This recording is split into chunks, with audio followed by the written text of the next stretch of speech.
পিলখানা হত্যাকাণ্ড ছিল আওয়ামী লীগকে ক্ষমতায় রাখার কৌশল। Attorney general. পিলখানা হত্যাকাণ্ড ছিল আওয়ামী লীগকে ক্ষমতায় টিকিয়ে রাখার কৌশল বলে মন্তব্য করেছেন attorney general advocate Mohammad Asaduzzaman.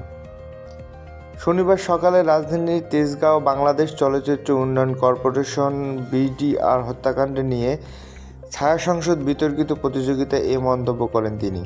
Attorney general বলেন, আওয়ামী লীগকে ক্ষমতায় টিকিয়ে রাখার জন্য আন্তর্জাতিক একটি কৌশল ছিল পিলখানা হত্যাকাণ্ড। এর মাধ্যমেই সংবিধানসহ বিভিন্ন প্রতিষ্ঠানকে ধ্বংস করা হয়েছে। কারণ পিলখানা হত্যাকাণ্ডের জন্য সংবিধানের ৫ম সংশোধনী সম্ভব হয়েছিল।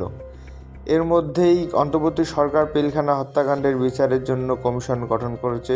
সঠিক তদন্তের প্রেক্ষিতে বিচার প্রক্রিয়া চালানোর কাজ শুরু হয়েছে বলে জানান